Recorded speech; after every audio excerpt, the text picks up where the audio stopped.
All right, I'm here. Ready to get them started. Ooh, the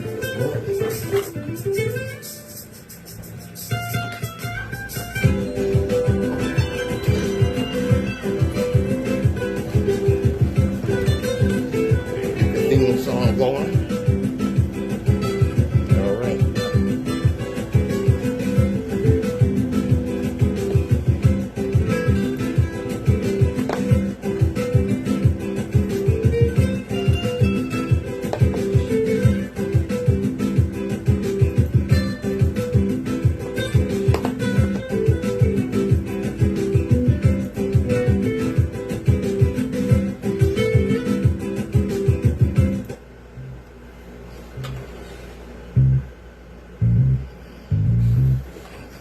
All right. All right. Stuff out. All right.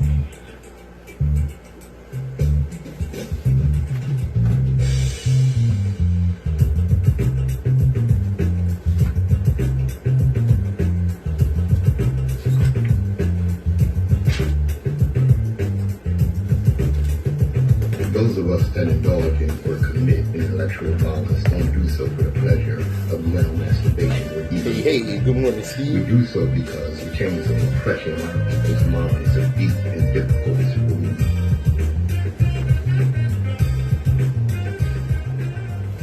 Good morning, my children of the sun. Welcome to the Open Eye on WHGE 95.3 FM, the Advocacy Education Station. Yes, indeed. Good morning, Steve. Yeah, buddy. I'm your third eye optometrist, Patrice Gibbs. Yeah, buddy. Now, today, before I even get to it, I got some sad news for y'all. Let's see here.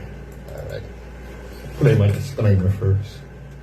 The views and opinions expressed on Open Eye are those of the host, guests, and contributors, and do not reflect the policy or position of WHGE 95.3 FM or our sponsor, the Delaware Center for Homeless Vets. Okay. Any content provided by Open Eye's hosts, guests, or contributors are theirs and are not intended to belong in any religion, ethnic group, company, or individual. WHGE 95.3 FM, the Open Eye.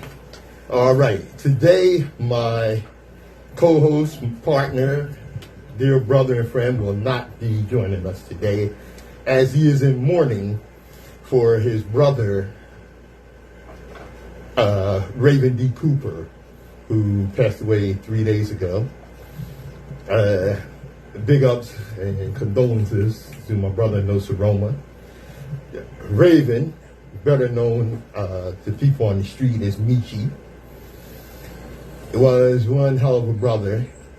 Fortunately, during his college years, he was a brilliant man. He's 65 when he passed this week. Unfortunately, when he was a young man, someone dropped a Mickey on him, and he actually never recovered. And you would see him on the street, his dreadlocks, matted and what have you. He may not appear to be the most communist guy in the world and what have you, but he never bothered anyone. You never saw Michi disrespect anyone. And one of the things that I admired about Nsoromma was that he made sure that his brother was all right. He always made sure that his brother ate. He always made sure that his brother was all right. So I had much respect to you, Nsoromma, for the way you treated your brother, and my condolences to you and your family. That's from your brother and friend. All right. Let's see here. We're going to be with you in a second. Yeah. All right. Big ups, Nsoromma.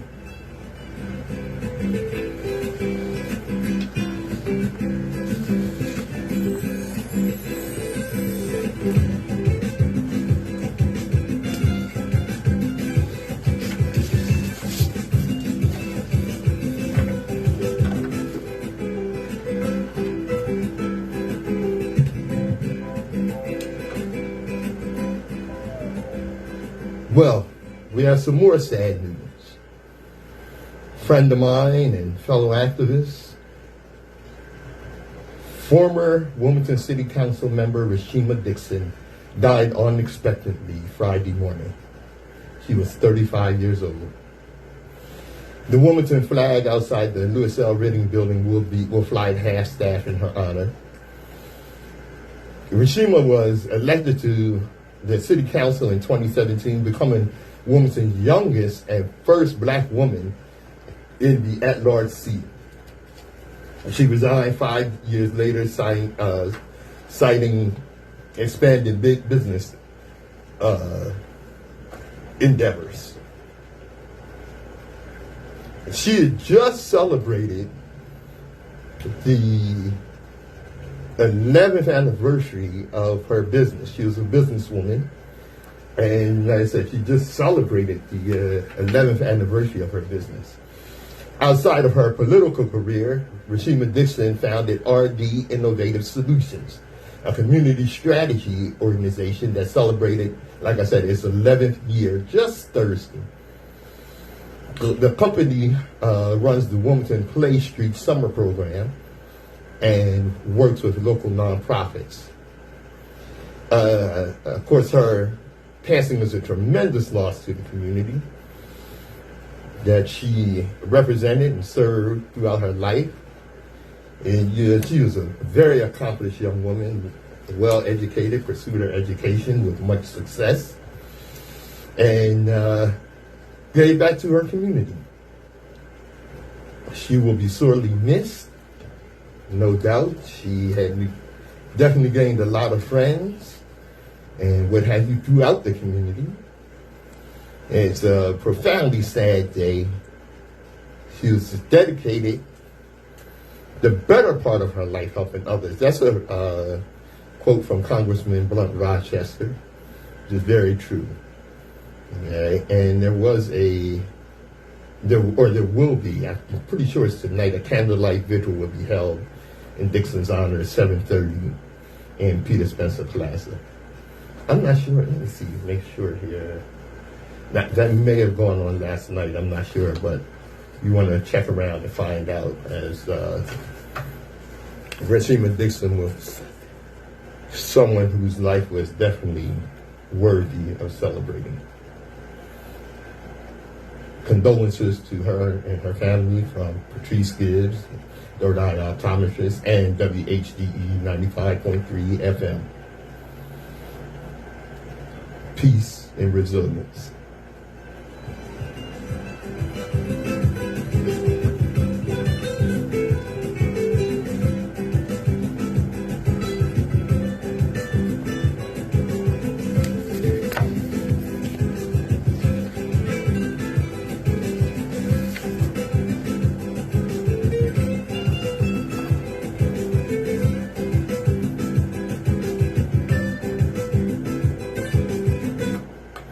Good morning, my children of the sun. Welcome to the Open Eye. That's right. We're going to get right to it after some tough announcements there. All right. One of the things that I want you to remember, especially with what's going on throughout our education. Schools all across America teach a version of history that was written by the victors. Never forget that. The story they tell is one that makes them look like the heroes. Never forget that as you are being taught by their descendants. My namesake, Patrice Lumumba, said, "Until the lion tells his story, the story of the hunt will forever favor the hunter." And make sure you have a clear understanding of that, and you allow your children to be educated in America's trashy schools.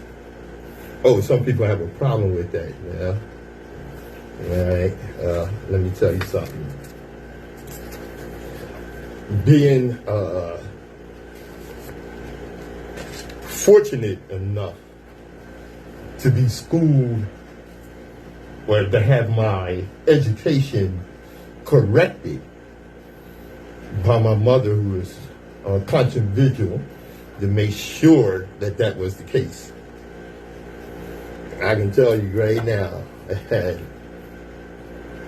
this is something we have to pay very close attention to. All right? All right, let's see. Okay, moving right along. Speaking of my namesake, Patrice Lumumba. Come on, paper. Huh? And all right. So a quote from Malcolm X on Patrice Lumumba. Malcolm X says, "This is the greatest black man who ever walked the African continent. He didn't fear anybody. He had those people, the colonialists, so scared they had to kill him. They couldn't buy him, they couldn't frighten him, they couldn't reach him." And that was a quote from Malcolm X, like I said, on Patrice Lumumba. And speaking of Malcolm X, his legacy continues to impact citizens of the world. Malcolm X has become the first black honoree in Nebraska Hall of Fame after being rejected 2 times for being considered controversial. Of course he was. A bronze bust of Malcolm X is slated to be displayed in Nebraska's state capitol. A state commission voted 4-3 just this past Tuesday to induct the African-American icon into the Nebraska Hall of Fame after rejecting him as too controversial 15 years ago. I guess Nebraska grew up a little bit. It was the 3rd time that Malcolm X was nominated for the honor. And why Nebraska? Well, Malcolm X used the lessons he learned early in life in his intellectual power, dedication, and perseverance in the fight for freedom and equality for all during the civil rights movement in America, said the organization's commission chairman Ron Hall. His legacy and his work continue to impact citizens of the world.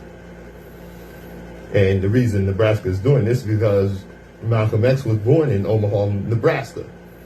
His family left for Milwaukee when he was an infant after threats from the Ku Klux Klan. In 1984, the land where Malcolm's family once sat was added to the state's list of national landmarks. The Hall of Fame has recognized prominent Nebraskans since 1961. The busts that decorate the halls of the state capitol include Buffalo Bill Cody, Boys Town founder Reverend Edward J. Flanagan, and author Willa Cather. Malcolm X will be the first black figure to be displayed and slated to be officially inducted in 2024. Okay? And of course, I really am somewhat skeptical when I see some people honor some of our greatest leaders and icons. Hey, Bessie. That's right, you know. But this was very much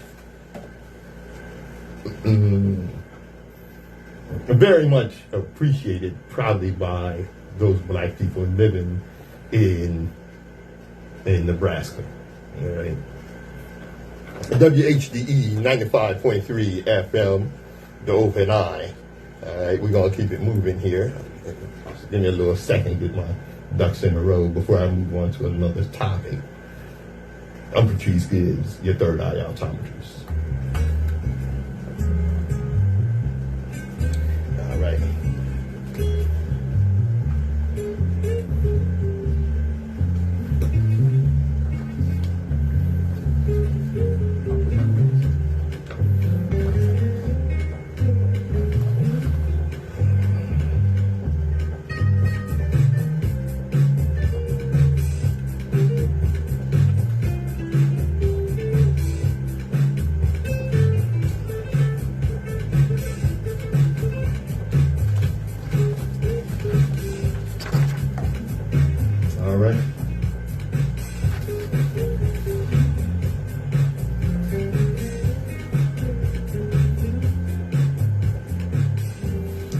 The importance of education.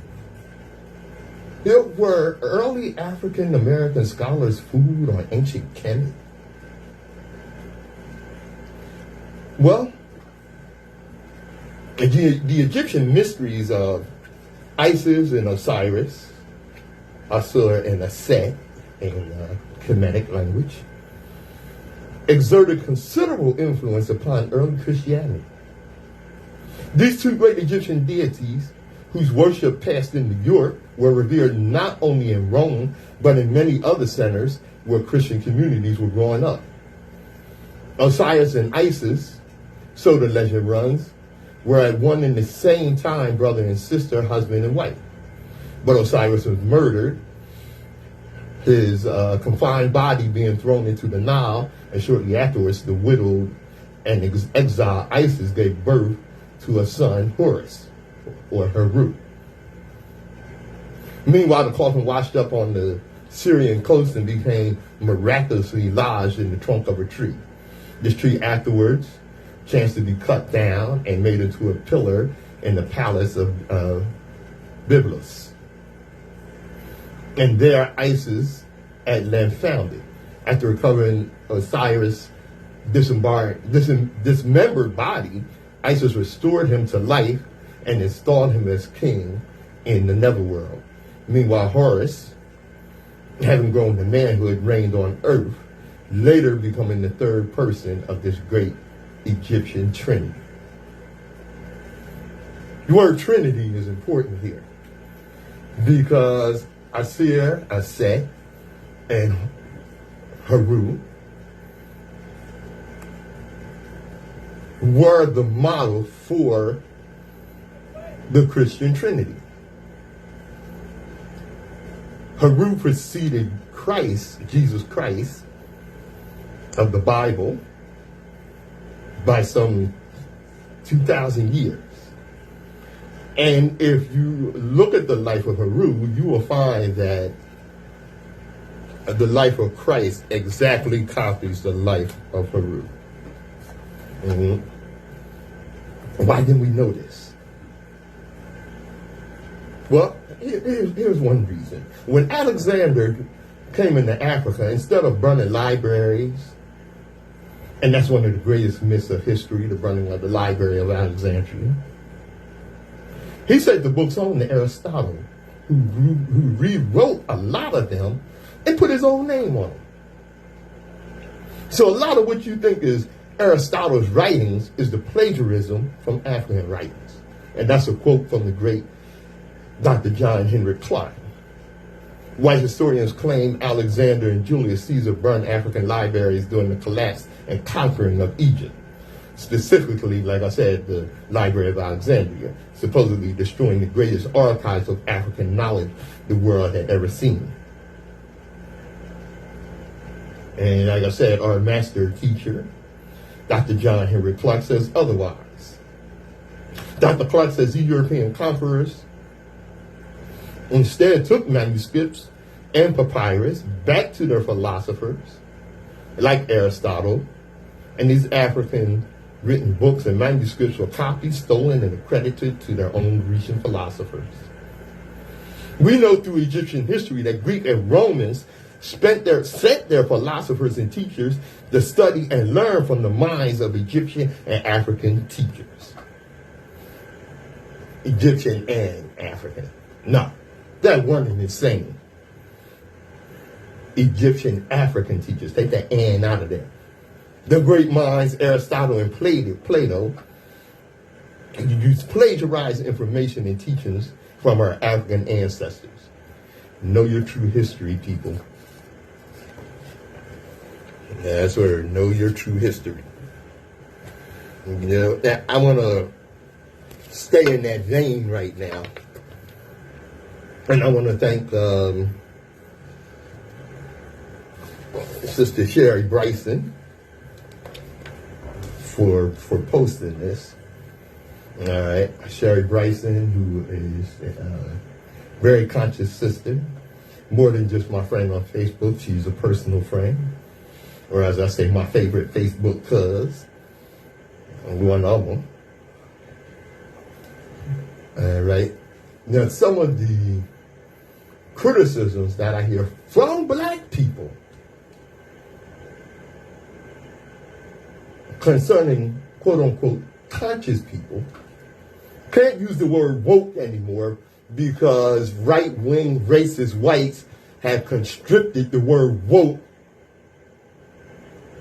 and applied it to anything that they disagree with their racism and bigotry. Watch the definition of words and be careful of letting colonizers delve into our lexicon and redefine words that we often use. Which brings me to the fallacy of using the word hotep as a negative.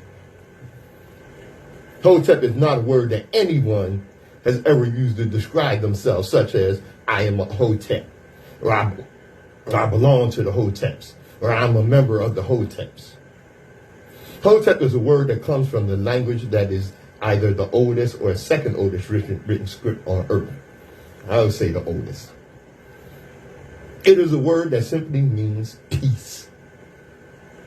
The earliest known name of a person that contained this word is Imhotep of Kemet, ancient Egypt.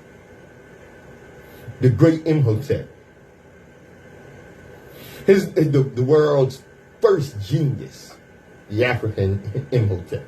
His name literally means the one who comes in peace. Imhotep, who lived about 5,000 years ago, is a black man from Africa and is recognized by historians as the world's first multi-genius. This is because he is the real father of medicine who practiced advanced scientifically based medicine about 2,000 years before Herodotus, who was taught by the Kemetic descendants of Imhotep, actually studied at a temple dedicated to Imhotep in Greece. Imhotep was also an engineer, architect, mathematician, astronomer, skilled writer, poet, and the king's grand vizier or chief advisor. And he was chief advisor to several pharaohs throughout his life. Imhotep is most known for conceptualizing, designing, and supervising the construction of the world's first pyramid in the third dynasty of the Kemetic history. This structure was the world's first large stone building. First pyramid, and is still standing at a site where it is known as the Step Pyramid of Saqqara. Hotep is a sacred word in the ancient Kemetic language that was associated with the most spiritual ritual of giving offerings and praise to the divine. I will not go further with this word because there are others more skilled in the ancient language than I am. My point is that there are some who have chosen to use this word as an epithet to criticize and humiliate any black person who they consider to be African-centered in their ideological orientation. And let me tell you something. This word is not used by white people as a derogatory term. It is mostly used by black people who consider themselves intellectually advanced and superior. These critics have created a stereotypical image of any black person who is seeking a way out of the cultural hegemony of European domination and miseducation that they are called a hotep. This stereotype includes labeling all so-called Afrocentrics as misogynistic, homophobic, and as people exaggerate, distort, and simply make up things about the greatness of the African caste. While there is a sliver of the so-called conscious community who relate to Kemetic culture and use the word hotep as a greeting of peace, even those who would generally rarely, if ever, use this word, such as black Hebrews, Muslims, and Rastas, are labeled hoteps by these critics in a pejorative manner. Additionally, the problem with this negative application of this word is that it ignores the real and huge problem. While there is much room for criticism of all types of negative behavior and misinformation that is created by some individuals, there is nothing monolithic in this segment of the black population. There is as much or more misogyny, homophobia, and misinformation amongst Christians. For example, but all Christians should not be ostracized or treated as a singular monolithic group. It is also hypocritical that the overwhelmingly largest liar, misogynist, distorter of historical fact, abuser of women and children, white European system of white supremacy is exempt from criticism by these same critics. This fact calls into question the motives of these black critics and why they choose to label all black nationalists Pan-Africanists, African-centered scholars, and any who question white supremacy with such a broad brush while destroying the name of one of the greatest black African heroes in history. See, that's how deep that indoctrination goes. Oh, and I'm gonna call out some people that I've seen do this. And some of these people like Roland Martin, and some of those that aspire to be part of the mainstream press, that are part of mainstream academia, use this word in a derogatory way. Shame on you. Shame on you. Speaks volumes to what I said earlier, your miseducation. I'm Patrice Gibbs. This is The Open Eye.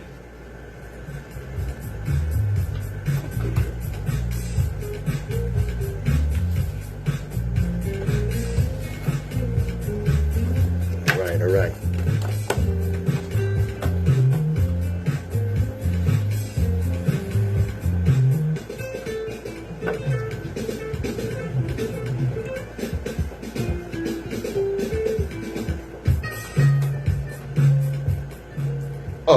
right. Now, this story came out a few weeks ago, actually.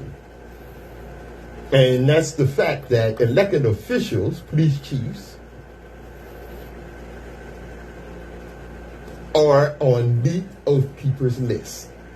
The names of hundreds of U.S. law enforcement officers, elected officials, and military members appear on the elite membership rolls of the far-right extremist terrorist group that's accused of playing a key role in the January 6th insurrection at the U.S. Capitol.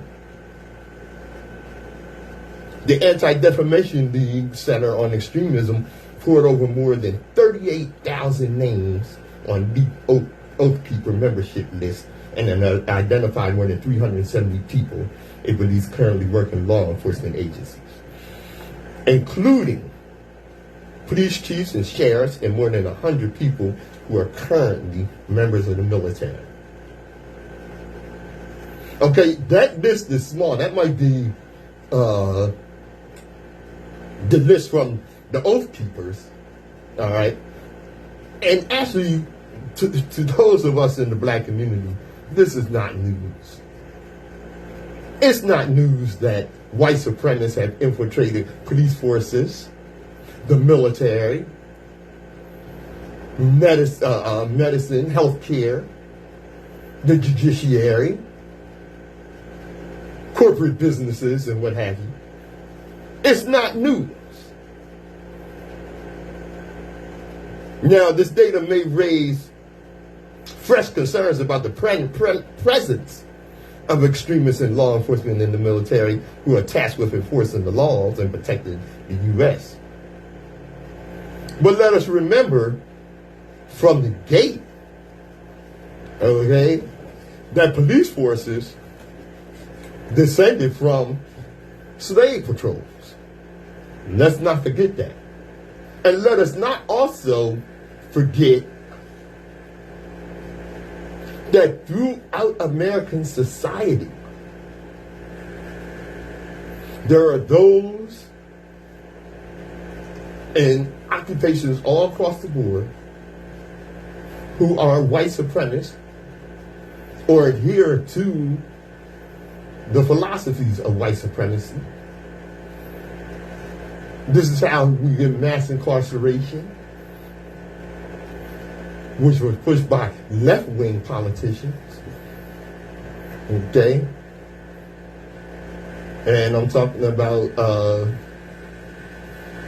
our current president with the Biden bill, which actually was supported by a lot of black politicians at the time in the 90s.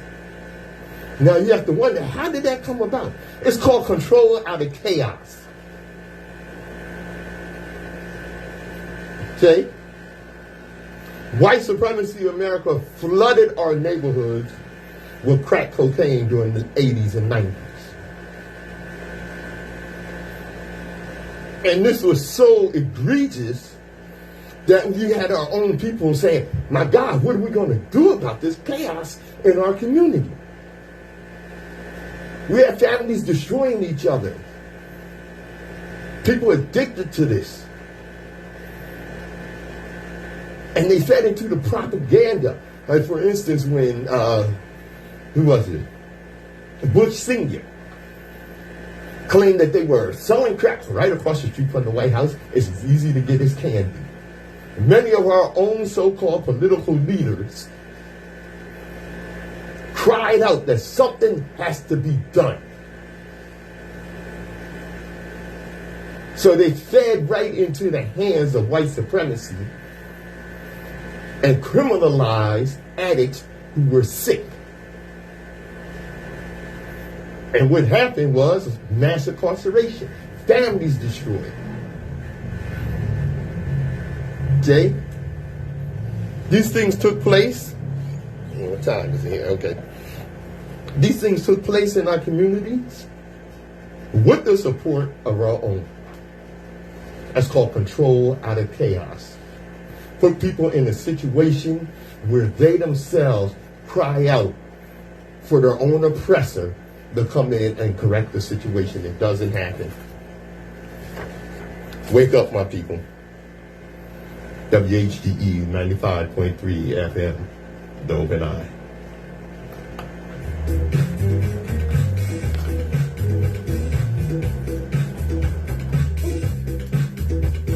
Hey, turn that air conditioner off. It's quite cool in here.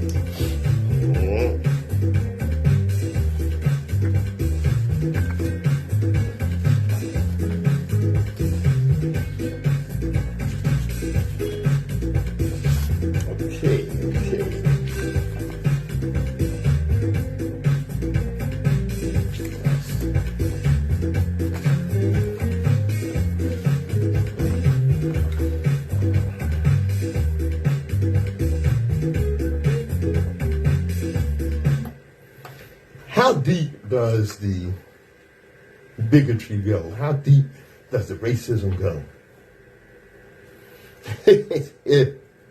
Well, unless you've been living under a rock by now, you know that singer Halle Bailey.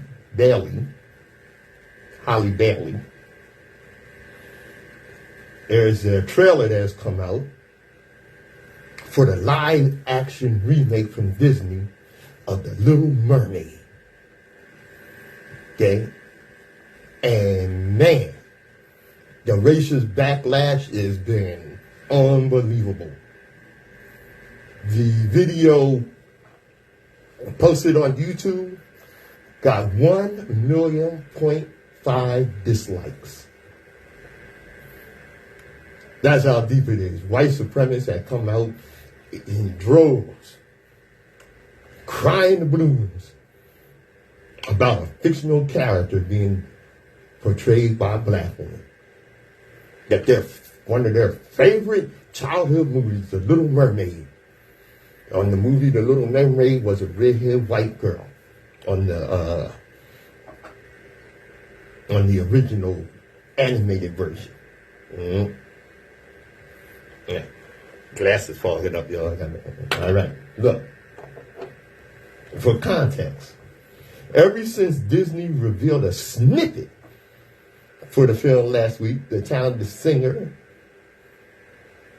Halle Bailey has been the subject of online trolling and harassment by people upset that a fictional character is being portrayed by a black person. It's not the first time that they got all bent out of shape about a fictional character being portrayed by a black person. It's just recently, I think, on the television series Game of Thrones, where one of the characters is being portrayed by a black man.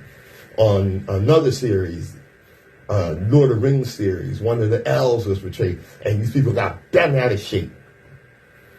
Once again, a bunch of internet racists are upset that a fictional character is being played by a black person. Trevor Noah, the host of The Daily Show, said this is so ridiculous. And I really don't know what the big deal is. You guys realize that Nemo was black too. Yeah. The whole movie was about a fish that can't find his dad. Oh, come on, Noah, that was some stereotypical racist stuff. I can say that because he can say that because his dad left and he was white. So who's racist now? He went on to say, I hope this scandal doesn't overshadow the rest of the movie. The Little Mermaid is a beautiful story about a young woman changing her core identity to please a man. Let's not forget about that, people. Jokes aside, I do share Trevor's sentiments and hoping that the voice of nameless racists doesn't do a lot to overshadow the overall impact of this film. Now, let me tell you about the impact of this film. There are several videos online showing young black girls seeing this trailer for the first time. And the joy on their face of seeing someone that looks like them portraying one of their favorite characters is just something to behold. So one white girl, one young black girl, she just teared up because the Little Mermaid was black. I seen one young black girl when her mother called her in the room to see the trailer, to see the video, exclaimed with joy, she's black. You know, it's something that in 2022, we are still celebrating Black First. We are still celebrating or watching our children celebrate the rarity of seeing someone in film or on television that they can relate to. Yeah, I can remember coming up. I came up in the 60s and 70s. And I can remember being a little kid. What a big deal the Ed Sullivan Show was in the black community. Why was that such a big deal? Because Ed Sullivan would have black performers on his show. Motown artists were regular on the Ed Sullivan Show. From the Supremes and the Temptations, Smokey Robinson, the Jackson 5. And people will call each other up. And you got Ed Sullivan on? Because he's going to have Marvin Gaye and Tammy Terrell on tonight. Or he's going to have James Brown on. And people that didn't have a color TV will go over to somebody's house that did have a color TV. So they could celebrate seeing someone that they could relate to, that someone that looked like them actually represented. I'm 61 years old. This went on 50 years ago when I was a kid. And here we are in 2022, and this is still a major event. But let us not forget white supremacist power in those days. Because what would happen is TV stations in the South wouldn't show that. wouldn't show Marvin Gaye and James Brown and what have you on the Nsoromma show. It was a big deal in our community. We watched Star Trek because Uhura was such a beautiful woman. And she was so significant to young black girls in our communities.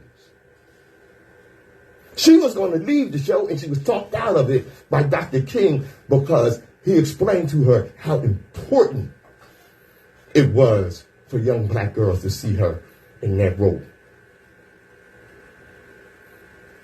Here we are 50 years later, and this is still a big deal. And it shouldn't be. It shouldn't be, but it is.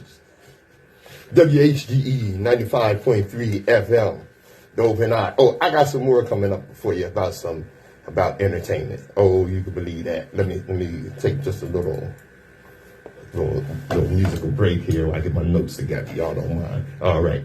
WHGE 95.3 FM, the Open Eye.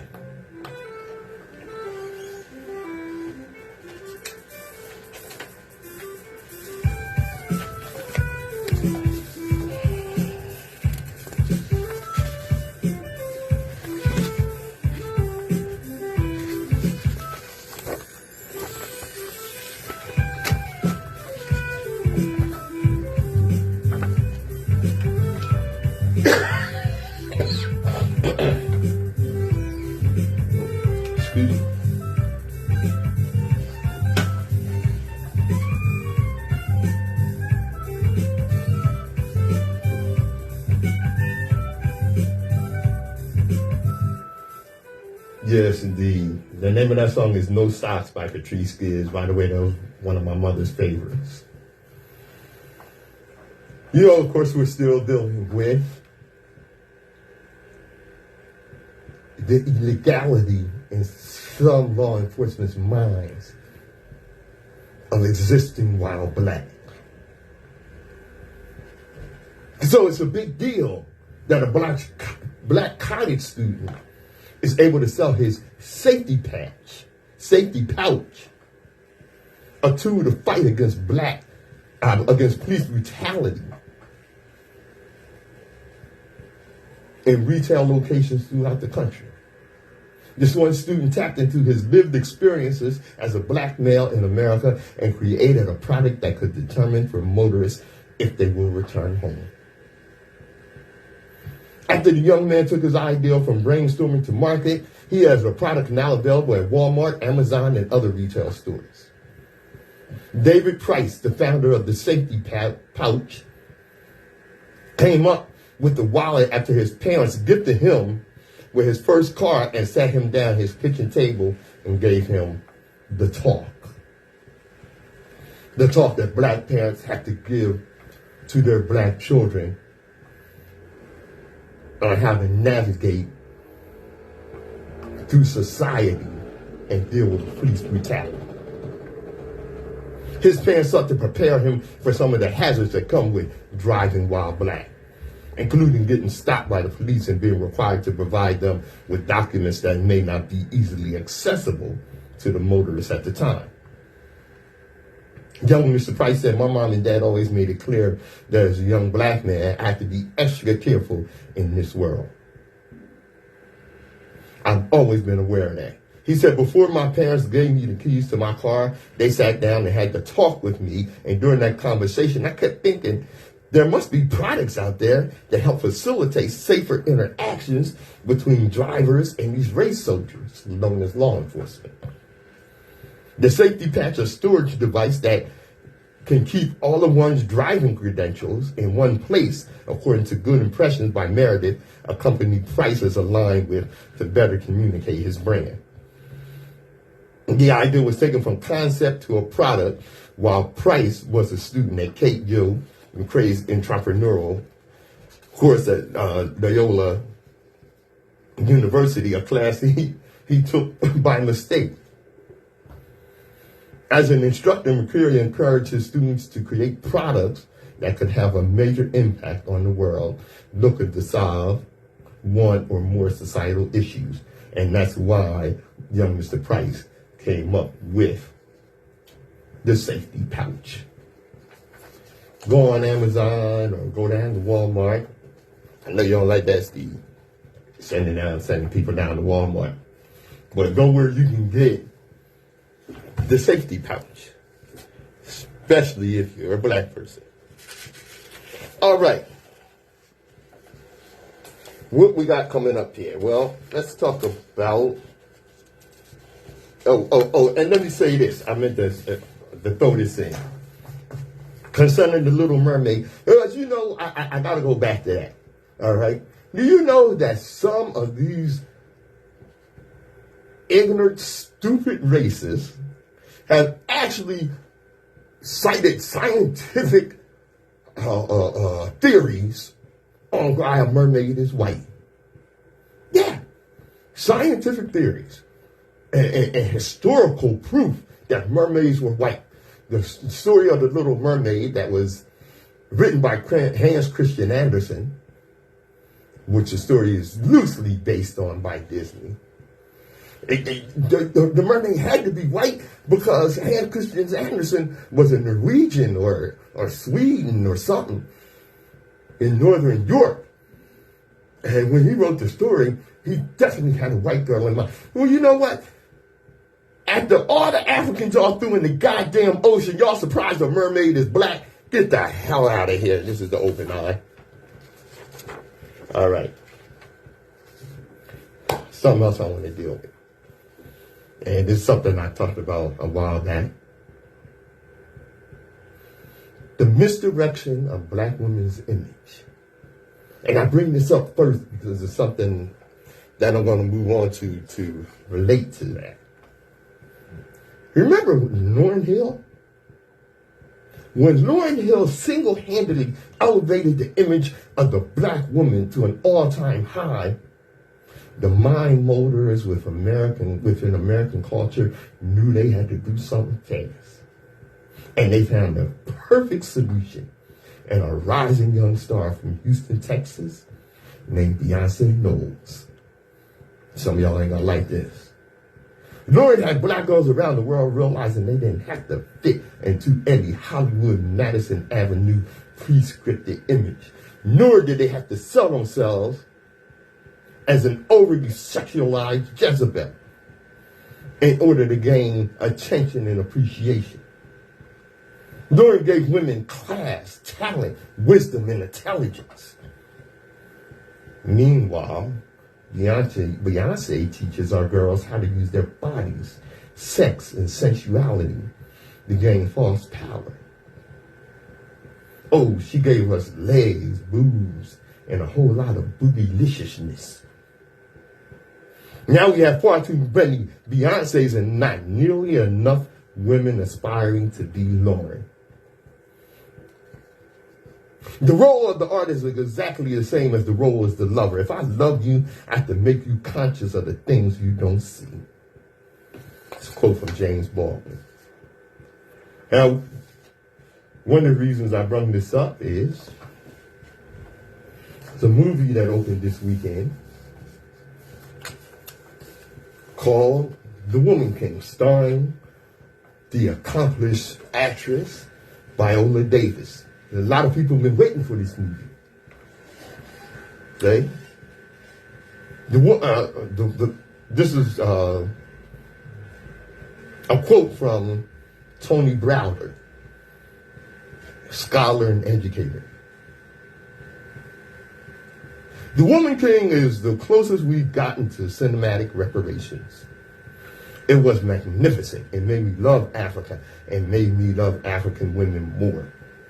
Did I say it was magnificent?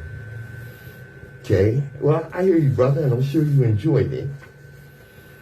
I'm not sure about this cinematic reparations. Now, the movie is about, let's see here, where's my other notes on that? The movie is about the women warriors of the kingdom of Dahomey. Okay. Now, let me read this to you, and I will tell you why some of our some of our people are calling for a boycott of this movie. All right, and of course, those that are calling for a boycott of this movie are being criticized as being hotepi, which we covered just earlier. Gezo, king of Dahomey, said the slave trade is the ruling principle of my people. It is the source and the glory of their wealth. The mother lulls the child to sleep with notes of triumph over an enemy reduced to slavery. For those of you that don't know, during the height of the transatlantic slave trade, Gezo was the African ruler of Dahomey, now Benin, on the west coast of Africa. He bitterly fought British efforts to block and otherwise dismantle the slave trade. He actually fought to keep the slave trade going in Africa. Okay? Now, of course, this feeds right into the white supremacist complaint that America shouldn't pay its African prisoners of war, which were the enslaved, that they shouldn't pay them reparations. I had a discussion earlier this week about who was worse in the slave trade. Those that kidnapped us and sold us into slavery, or those that held us in bondage and perpetuity for generation after generation after generation. Okay, I plan on seeing the movie. And I'm going to tell you one of the reasons why. Because it is a chance to see black people representing an action movie that's probably really a good movie. But I'm not going to see this movie without understanding the history of the Dahomey. All right? And for those of you that would criticize that, remember how much you celebrate the Moors of Africa, of North Africa, who conquered southern Europe, specifically Spain and Italy and what have you. Very much celebrated by many of our historians, the Moors.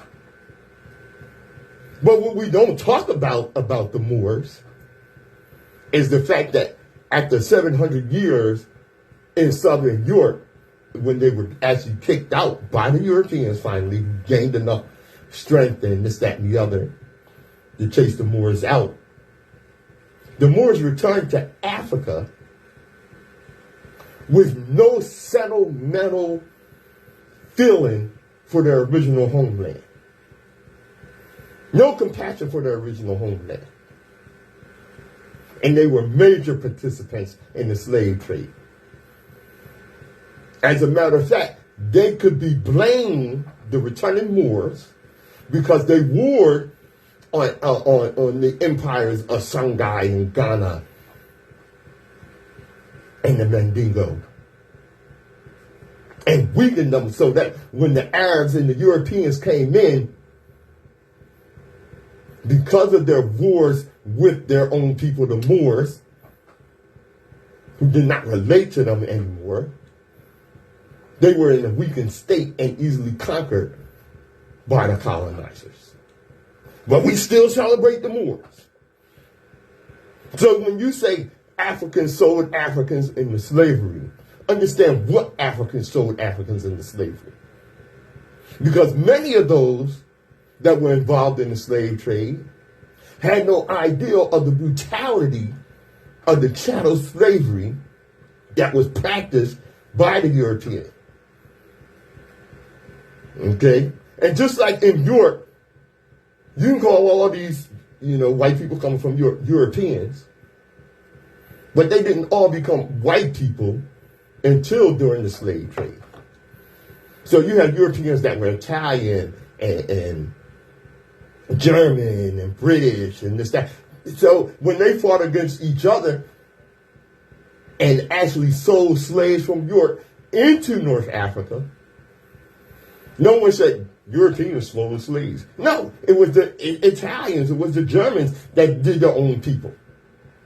So when you talk about Africa, understand that Africa is not monolithic and that there were different kingdoms in Africa. As I mentioned, the Songhai, the Yoruba, the Igbo. And they would get in fights with each other. And they would have prisoners of war. And those prisoners of war were enslaved by those who captured them. But that slavery wasn't in perpetuity. So when they found out that this was the case with the European, they themselves, many of these kingdoms, fought against that and were themselves taken as prisoners of war. Understand your history before you start offering criticisms and what have you. Do I endorse the movie? No, I haven't seen it. But I will charge you with, if you're going to see the movie before you celebrate, know the history. All right, y'all. Actually, I'm overtime here, so I got to get ready to get going. But let me give you this before I go. It's from Nsoromma Rashidi. It all began in Africa. Yes, Africa. There's really no getting around it. It all began in Africa. From some of us, I can hear the objections right now. People will say, but Africa is a white man's name. Oh, boy. Actually, we are really not sure where the name Africa comes from. Oh, I want to dispute that. Excuse me. Africa actually comes from ancient Kemet. The name does. Af meaning house. Ra meaning God. Ka meaning spirit. God or creator. Using Western terms here so that I can give you some understanding. Africa, house of God's spirit. But there is hypocrisy because these are some of the same people who are quick to refer to the indigenous people as the Western Hemisphere as Native Americans, when we surely know that the name America is European in origin. Or you will call yourself the Asiatic black man, something that really blows my mind. But Asia is clearly a European term, or an indigenous Australian, when Australia is purely a European term. You seem to want to have it both ways. Let's face it. A lot of us are just taught from cradle to grave to be anti-African, and we do it instinctively because white folks have taught us to. And some of us would rather be anything other than African. So we choose words like more, negus, Native American, Hebrew Israelite, Asiatic black man. We should strive to be honest and consistent. Otherwise, we are just playing with ourselves. Don't run from Africa. Run to it. Global African supremacy is coming. And as we always tell you, destiny determines who enters your life, but you decide who stays. Therefore, value those who value you, and don't treat those as a priority who treat you as an option. This is the Open Eye. I'm Patrice Gibbs. Thanks for joining me.